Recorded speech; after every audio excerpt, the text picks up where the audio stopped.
going on, everybody? Welcome to Pouring with Jordan. This is the channel where I pour tea on a variety of subjects and shows and then sweeten it with my opinions, all while running the YouTube streets. I'm your host, JordenRanae, and I want to thank you for taking the time, taking the ride, and having a drink with me. All right, you guys, today we're going to have a little story time, and we're going to talk about why I shaved my head, right? We're going to talk about why I cut my hair, why I'm not wearing my wigs, why I'm just, on my bald-headed hoe shit, basically. And I wanted to make a video about it because it is a vastly different look than most people are used to seeing me with, especially as a trans woman, someone who is living as and identifies as a woman. It's kind of almost a little shocking to see a woman step out with a bald head, even today, with all the examples of women shaving their heads and walking around proudly. You know what? It makes me think about, there was an episode of Ricki Lake back in the day, if I'm not mistaken. I believe it was Ricki Lake, and she did an episode about women with bald heads and women who choose to shave their heads, right? Because I think that a lot of people associate people having bald heads with cancer and people having to shave their heads because they're losing their hair from chemotherapy and all of those other things. But some people just like not having hair. There are so many examples of women just walking around proudly with short hair, and it's like, why is it always a shock every time that a woman steps out with a bald head? Curious. Just curious. I think there are layers that compound on that when it comes to somebody like me stepping out with no hair, basically. Especially somebody like me who identifies as a woman but is, of course, transgender, as I mentioned. Actually, I don't know how much I mentioned I'm transgender on this channel. I don't feel like I mentioned it in every video because I don't feel like it's something that I necessarily need to talk about in every video, especially when the topic is not me being transgender. But I do feel like I've mentioned it often enough to where it is apparent that I am a transgender woman who identifies as such, whether I'm convincingly passing to you or not. Okay, yeah, I remember that episode of Ricki Lake back in the day, and I just, for some reason, that episode just lives rent-free in my mind. For some reason, I can recall that episode like it's nothing. Just like I can recall an episode of, I believe it may have been Ricki Lake, that was about vampires, and it was around Halloween, and there was a whole episode about people who basically lived their life in this vampire lifestyle, right? Just random examples. But I remember seeing that show back in the day and I was like, wow, they look really good. Like, I've never really seen a bald woman before up until that episode of Ricki Lake. I don't think I've ever seen a bald woman that wasn't attached to a cancer story. And so I really appreciated that courage, even in that young age, because I couldn't have been older than 10. I mean, the oldest I could have been was 11 or 12, but I truly believe that it was before that, because that's just my thought.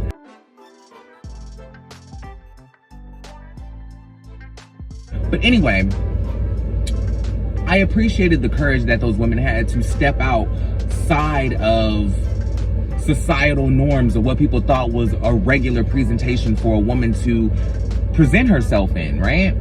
Now, mind you, I didn't necessarily comprehend it in those terms. This is all a retrospective analysis of what I was seeing. But I remember feeling really like, that's cool. I remember feeling that in that moment, watching these women tell their stories of why they chose to shave their head. And in the grand scheme of things, it seems like something that is so minuscule. It seems like something that is so small and really doesn't matter. Like, why does it matter if a woman shaves her head or not? Why does it matter? Like, I don't think that if a man shaves his head, the first thing that a person thinks is they have cancer, or what's going on, or why did you shave your head? Why is it so... I don't even think I'm gonna dive into patriarchal society standards for gender roles in this video. If you want me to do a whole nother video about that and about how I as a trans person see gender roles and the patriarchy, drop down in the comments and let me know. For me, it becomes a little more complicated as a trans person because like I've said before in my Do Other Masculine Trans Women Exist video, I mentioned that I've only been transitioning for like a year. Not a lot of changes have happened that allow my presentation to naturally be seen as female. Majority of the time, right? There have been situations that I've been in where I've passed and somebody has, registered me correctly and used the pronouns that I identify with without me having to correct or tell them, right? Or without them having to even ask. Is it rare compared to the number of times that I misgendered? Absolutely. That ratio is completely off balance. But that's something that I recognize because I add that layer of I embrace androgyny. I don't want to look completely female or completely male. I want to look completely genderless, right? I want you to look at me and I want you to try to figure out which one I am, I guess. Even if the answer to that really doesn't matter, because I'm Jordan regardless. That is going to start a whole conversation about pronouns that I want to have, where I'm starting to get to a space where even though I only feel comfortable being addressed by she, her pronouns, I only feel comfortable being addressed by female-leaning pronouns, I present very androgynous. And because I am assigned male at birth, it is very easy for me to just automatically be registered as male, right? I recognize that and I fully understand that. So when it happens, I tend not to get as offended anymore as I did in the beginning, right?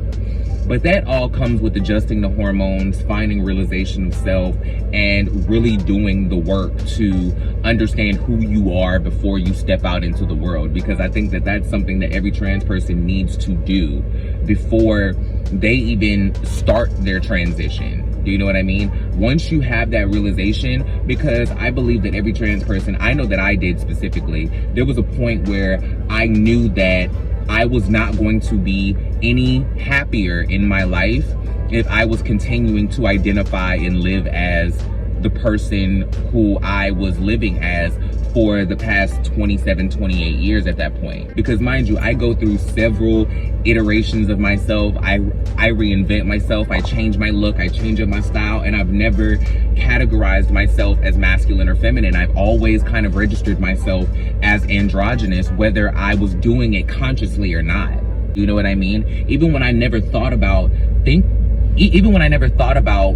my masculinity or my femininity, I've never addressed myself as pretty or handsome. I've always addressed myself as attractive or sexy, or like those type of ambiguous unisex type of titles that don't really categorize me as one or the other.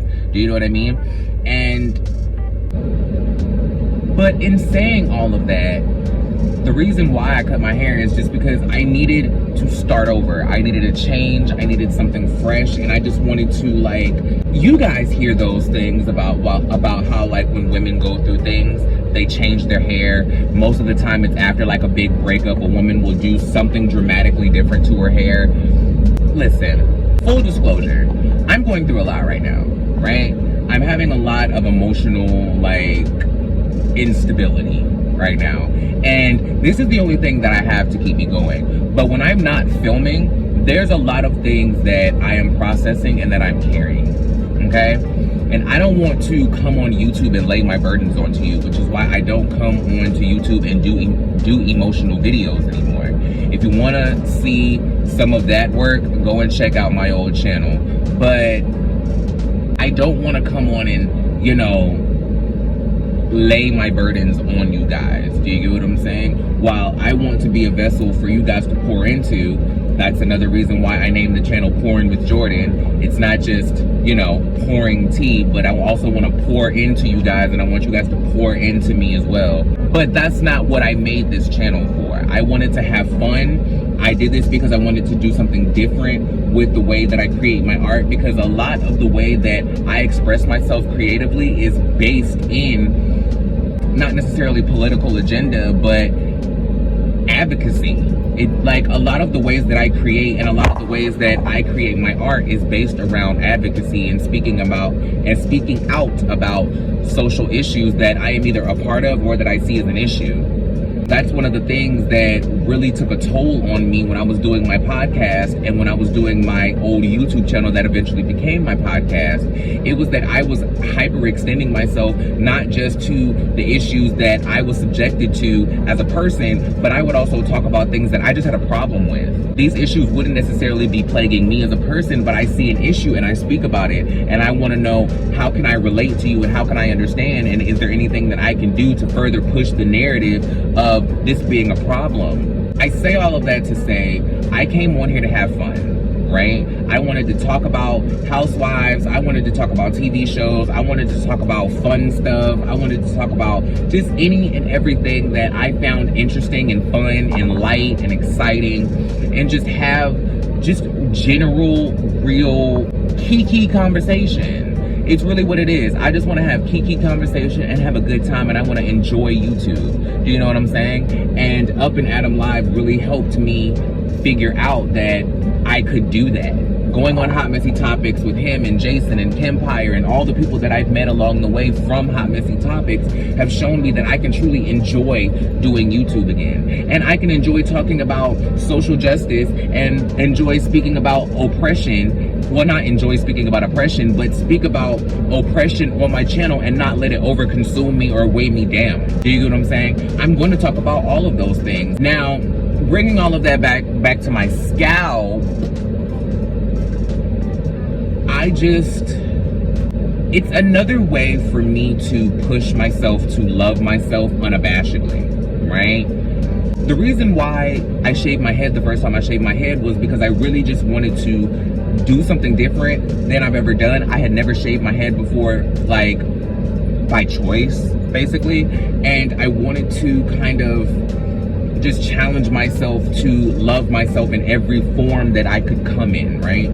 But I did it because I wanted to challenge myself to love myself in any form. And the same conversation can really be had about my eyebrows. You know what I'm saying? I don't know if any of you guys have noticed, I don't have eyebrows. And the reason why I don't is because I just find myself more attractive without eyebrows. I find my brow bone sexier than I do having actual eyebrows. And you know what's crazy? Something that validated the decision for me not to have eyebrows. My eyebrows have been a very special part of my face. Like, they've been a very sensitive part of my face for a very long time. I've been doing my own eyebrows since I was 12 years old. Okay? I have been doing my own eyebrows since I was 12 years old. I am 30. I have got my 10,000 hours in. But I wanted to shave my eyebrows off because I was doing drag at the time, and it really had nothing to do with me doing drag because I didn't draw eyebrows on when I was in drag. I just wanted to make a statement because my best friend Alex was not necessarily pressuring me, but he just said that I would look really cool if I didn't have eyebrows, or if I like cut them off and shaved them, because I was a natural brow queen the entire time I did drag, until I started really diving into alternative drag looks, and I shaved my brows and I shaved my head and I started doing really androgynous drag. That was the most fun part of my career, to be honest with you. I had the most fun, and I feel like I was the most creative in those times. I did it because I wanted to challenge what I thought my conventional beauty was. At a certain point, you kind of know what works for you, and you kind of know how you look best to yourself, so it becomes sort of a pattern of how you present yourself. You do your eyebrows a certain way, you do your hair a certain way, you do your makeup a certain way, you get your nails done a certain way, you wear a certain type of clothes, you have a certain style, and you like certain things, right? I wanted to challenge myself on all perspectives of that because I felt like I was trying to be something, right? And that leads me directly into my transness and why I decided to shave my head now. I feel like I have this subconscious pressure to try to be feminine, because I feel like I won't be taken seriously as a trans person because I'm a trans woman that is masculine, or that presents in a way that is completely contradictory to, or that is completely contrarian to what society sees as a stereotypical feminine presentation. And I think that the fact that I'm so early in my transition allows a level of imposter syndrome to take over, and it makes me think, okay, am I doing this? Does this counteract my transition? Like, am I deliberately going against my own transition and what I'm trying to do, like, it makes me think. But in the grand scheme of things, maybe I am someone who is non-binary or is more non-binary than they are binary, and I'm still just of a trans experience. Maybe I am agender. In the conversation of pronouns, and I'll do a whole thing about this later, if somebody asks me what my pronouns are, I'm inclined to just say she. It's the most natural thing for me to say when I'm asked what are my pronouns. I'm almost ready to just give up pronouns and just want people to just call me Jordan. But like I said, if you want me to do a whole video about that, drop down and let me know. I just want to love myself in all forms of myself and let myself be validated in whatever package that I come in, that I am still the woman that I see myself as and that I have been for the past 30 years. This isn't something that I just woke up and decided to do. I didn't just wake up and decide to transition. I didn't wake up and just decide to just start identifying as a woman. Do you get what I'm saying? I woke up and decided to start doing it publicly. I woke up and decided to do it regardless of what anybody thought. I decided to do it regardless of anything that came with it, regardless of how many questions I got because of the way that I present myself. I present myself quote unquote masculinely, but at the end of the day, I'm a woman. And there's nothing that anybody is going to tell me that is going to invalidate that fact for me. Okay? So, I think I pretty much said all I really need to say about it. Like, I cut my hair because I fucking wanted to. I cut my hair because I didn't want to have anything else to deal with. I like to get up and go. I'm as low maintenance as possible. Like, I like to get up, shower, get dressed, and get the hell on about my business. Do you know what I'm saying? Like, I don't like spending hours, not hours, now I'm being dramatic, but I don't like spending a lot of time installing wigs and making sure that my hair looks okay and, you know, making sure that my eyebrows are perfectly even and arched and all of that stuff, and making sure that my makeup is beat and it's not coming off and that it's not like, it's a lot. And mind you, some people would say that this is what you signed up for when you sign up to be a woman. No, I didn't. Womanhood is not directly equated to hyperfemininity. It's not. It is a general presentation of, but that is not, like, not every woman is hyperfeminine. I'm sorry. Like, we're not gonna sit here and run this narrative on the trans girl. You can't sit here and tell me that I can't be a tomboy because I'm a trans woman, but you can let other people out here be anything that they want to be because they were born with the genitalia that they identify with.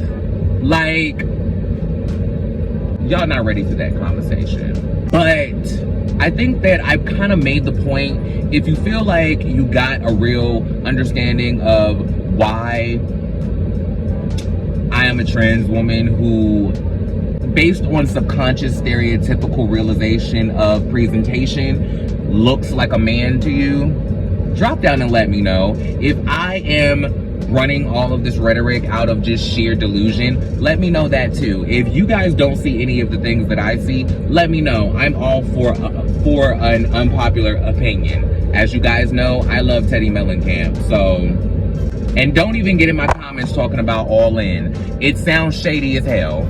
Let me just go ahead and say it. I love Teddy on the show, but All In does sound shady as hell, okay? And if you want more information on that, there's a YouTube channel called Cruel World Happy Mind. They have a really good library of content as well. She does some amazing content. Go and watch her video on Teddy Mellencamp's All In. She really gives, like, all the scoop. Like, she gives it up over there. Madison, you ate that, girl. But I think I'm finna log off. I think I've said everything that I need to say, and, you know, I appreciate y'all for being here, you know? Like, make sure that you like, share, subscribe, comment, do all of the YouTube-y things, hit the notification bell, do anything that any one of your favorite YouTubers would tell you to do on their channels. Follow all of my friends, follow Up and Adam, follow Down with Jason, follow Kempire, follow Judgy Justice, follow Janelle Sunshine, and catch all of us in some form of combination of each other on Hot Messy Topics with Adam and Jason on Up and Adam Live every weekday, Monday through Friday. On the East Coast, it's at 6 o'clock. I'm on Central Time, so I always have to make sure that I say 6 o'clock Eastern Standard Time. And y'all know, follow the timeline from there.